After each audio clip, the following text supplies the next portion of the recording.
Well, good evening and welcome to Tucker Carlson Tonight. Attorney General Jeff Sessions just said on O'Reilly's show that it's time to clamp down on sanctuary cities. Well, with that in mind, we speak to a lawmaker who says there is nothing wrong with elected officials undermining immigration law. But first, anti-worker, anti-poor, Charles Murray, no more. Public safety. Anti-worker, To go and anti-poor, I'm going to do it. Charles Murray. well, the Forces of Tolerance did their best today to stop another Charles Murray event from taking place. The sociologist spoke at Villanova, but he had to be escorted out for his own safety after several people disrupted the event and called him a white supremacist. Murray returned after several people were rejected by the police. George Ciccariello-Maher is a professor at nearby Drexel University and a self-described radical political theorist.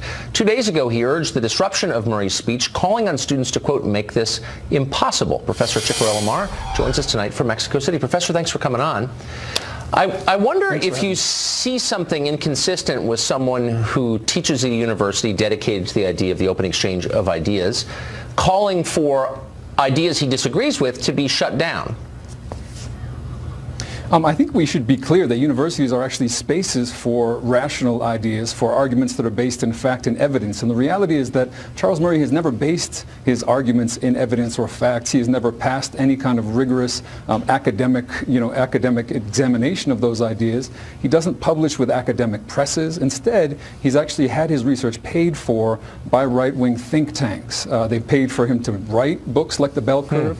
They paid for those books to be published, and then they actually paid for journalists to read and take seminars on those books to spread the gospel, as it were. So this is kind of the worst kind of pseudo-intellectual pay for play, and that doesn't guarantee you a platform on a university campus.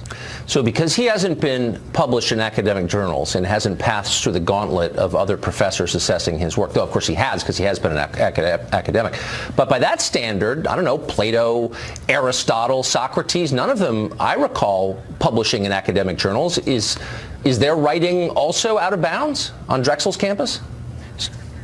So I think the question is really also about the content of these writings. Let's be clear. This is someone who is defined as a white nationalist by the Southern Poverty Law Center. Someone who burned crosses in his youth and went on to play a role in violent counterinsurgency during the Vietnam War, and then who went on to support mass incarceration, the gutting of welfare. Okay, let me just stop you there. Just back up one step. He burned crosses in his youth. I know Charles Murray. I know quite a bit about him. I've read his books. I'm sure, unlike you, I'm not familiar with that. Can you substantiate that claim? Okay, well, you should have done research. It doesn't take much research to realize that this is something that happened. He claimed it wasn't racist, which might be plausible were it not for the fact that he went on to basically make a constant eugenic argument for racial inferiority to the rest of his career, arguing that black Americans and that Latinos are inferior. I don't want to get hung up, but since we're having a debate about what is accurate and what is not, what are you talking about? Charles Murray was a member of the Klan? I mean, you can't throw these things out here. I know this is not an academic journal, but substantiate that claim, please. Now, I mean, Tucker, I'm pretty sure you know what Google is, and I'm pretty sure you know how to do research. And if you did that, then you would realize that this is something he's admitted to, although he claimed that it had no racial undertones. Unfortunately, as I said, he went on to write that blacks and Latinos are racially inferior, that they're genetically debased. And he's gone on more recently, actually, this might be interesting for your audience, that he's gone on more recently to actually argue that poor whites are becoming genetically inferior as well. This is someone who uses the most flimsy pseudoscience that's been debunked in every way possible, and yet people continue to take it seriously because it makes them feel better. So look, you're saying that someone who makes racially inflammatory claims that haven't been vetted by the academic establishment shouldn't be allowed to speak on a college campus, and yet people have said that of you. You called on Twitter for, and I'm quoting, white genocide, obviously a racially inflammatory thing to say. People tried to shut you down, and you called those people a mob and defended academic freedom when it applied to you.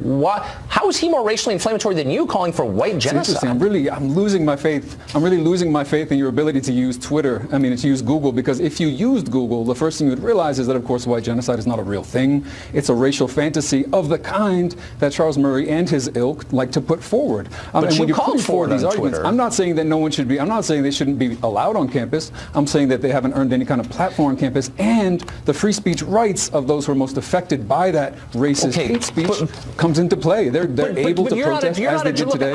They protested today peacefully at Villanova before they were attacked. Nobody takes you seriously I'm trying to take you seriously. You're accusing this guy of racial demagoguery, and you called for white genocide. You also applauded the Haitian Revolution for killing whites. Look, those are your views. I'm not saying you shouldn't be allowed to express them. I'm merely pointing out the irony that you're trafficking in race hatred, and yet saying that Charles Murray shouldn't be allowed to speak because he traffics in race hatred. Are you self-aware enough to catch that? I actually believe, I believe in a very fundamental way that all people are equal. What's very interesting and different is that Charles Murray does not, and he's dedicated his life to arguing that people are inferior and that those inferior people should not have access to education, should not have access to social welfare. I think he's argued for genocide. Out of higher education. Okay, right. I doubt you've read a Charles Murray book, but I'll give you the benefit of the doubt. Supported by. Okay, but answer my question. You called for white genocide, and I'm not making it up. It actually got a lot of attention.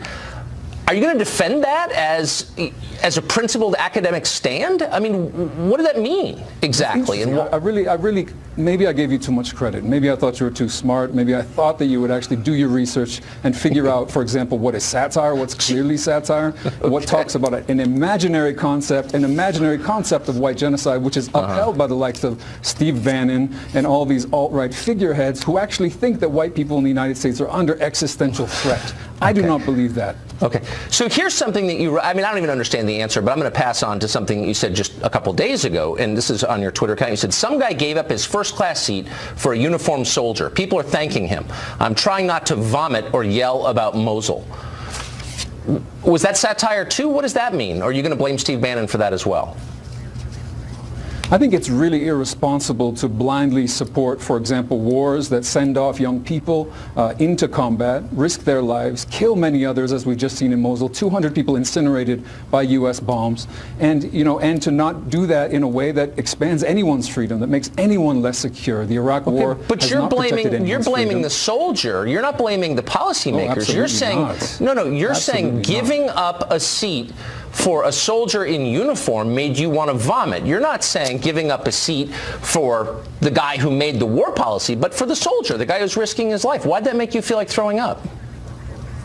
I think U.S. troops need real support. They don't need symbolic gestures. What they need is not a first-class seat. What they need is healthcare support, psychological support. Women in uniform need to not be subjected to an epidemic of sexual assault. And more than anything, they don't need to be deployed, have their lives risked, be taken away from their families for wars that do nothing and no good for anyone. But why is it bad to get, okay, that's fine, but why is it bad to give him a first-class seat? I'm missing that. Someone's trying to be nice to the guy who's going through all these hardships you just described, and that makes you mad. Why? I'm all for generous gestures devoted toward those who most deserve them in our society, and I have the deepest respect for anyone who, particularly for economic reasons, makes difficult decisions, whether it's joining the military, whether it's doing other dangerous work that has to take place in our society, whether it's being an economic migrant. And I think these people all deserve better. They deserve to not have to join the military if they would rather just get an education. But he did. He doesn't have a government-subsidized job at a university like you. So why that make you mad? To not have the health care and the psychological support that they need. This is how we support the troops, not by sending them off into wars. Okay. So you began this conversation with reference to your own scholarship and the academic journals that you and your fellow professors publish in. And because I do want to take you seriously, I actually spent some time reading some of them today. And I want you to explain to me what this means. Now, I was an editor for a long time, not an academic press, but an editor. You wrote a piece called Dual Power in the Venezuelan Revolution. This is the second paragraph, and I'm quoting it. By viewing the process through the Leninist concept of dual power, that is the construction of an autonomous alternative power capable of challenging the existing state structure, we can see that the establishment of communal councils in Venezuela is clearly a positive step toward the development of fuller and deeper democracy, which is encouraging in and of itself. Now, that's a sentence with too many adjectives, of passive construction, imprecise language. It's high school writing. It's crap. And I'm wondering, is your scholarship serious? I really appreciate you digging into the vaults. I appreciate you digging into the vaults to actually closely read some of my earliest You're not writings. an impressive scholar. Really that's what I'm saying. You're a performance artist. That's not impressive. That's shown himself unable to use Google today. This is really interesting. I've got 3 books what does that published, 2 by mean? academic I just presses. read. I don't need to flout academic credentials in front of you. But you're not capable of writing a clear sentence. Now, I went through a lot of different essays that you wrote, and I've got an IQ above room temperature, and I couldn't understand any of them because your writing is childlike. It's childlike. This is strange. And I'm wondering, it's almost as though your entire can you shtick today explain is to show what that that you're means? incapable of grasping very simple and very basic things. Okay, I've done so what extensive is studies on popular power in Venezuela, on the development of what are called communal councils. I know them better than most, and I know what it means to develop these participatory institutions of democracy in Venezuela. I'm glad to talk about them. But if your entire shtick is to come on here and say that you can't understand basic English and basic sentences, I'm really not sure where to start. But it's not basic English. I've spent a lot of time writing and editing basic English, and it's designed to make the idea clearer, not to cloak them from people. So two things are going on. Either you don't really know what you're saying because you don't understand it yourself, or you're trying to hide it from the person for whom you're writing. And neither one is impressive. And I guess my point is, the only writing I have read by you that I can understand clearly are your tweets. And they seem to be designed to shock people, to get attention. It seems, again, a species of performance art, not scholarship.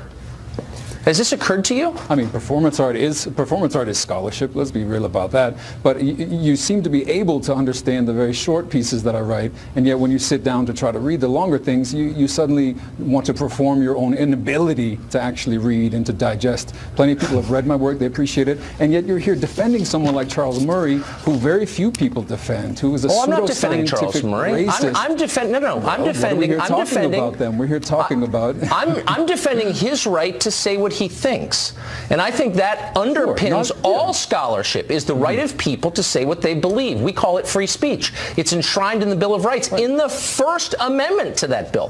So I'm just surprised that you're not for that, but then I guess I shouldn't be, because you defend Hugo Chavez. But let me just ask you one final question. If your tweet... Now, at no point in the First Amendment does it say that no one should use their free speech to protest. And I think you know that perfectly well. No, but it's not a question of protesting. Does it say that free speech should not be loud, it should not be disruptive, it should not be unruly. These are things that have a long and venerated tradition in the United States. And I'm not against protest, as you know. Free speech is very different. Professor. You're trying to prevent a man to an academic platform. It's silly. You're trying to prevent him from saying what he thinks. Right-wing think tanks. Okay. Last question. The tweet that you're unwilling to defend about feeling nauseous as you see a man in uniform getting a first-class seat, you protected that. You prevented the public from seeing that right after you tweeted it.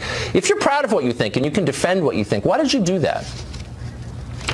I believe absolutely in the right of people to use these platforms. I believe in the right of Charles Murray, of course, to take to Twitter and to say, to spew his kind of violent racism.